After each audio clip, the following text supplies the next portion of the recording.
waxaa saacadihii ugu dambeeyay si weyn la isku dhex marayay warar sheegaya in la hakiyay duulimaadyadii magaalada Baydhabo sabab la xiriirta khilaafka dowladda dhexe iyo maamulka Koonfur Galbeed.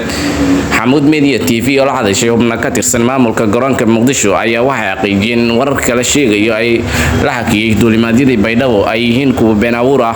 Waxaa idin cadeynaynaa in aan la hakinin duulimaadyadii diyaaradaha ee Baydhabo. Wararka la wareejinayo waa kuwa aan asal iyo raad toona lahayn, ayuu yiri mid ka mid ah saraakiisha garoonka oo la hadashay Xamuud Media TV.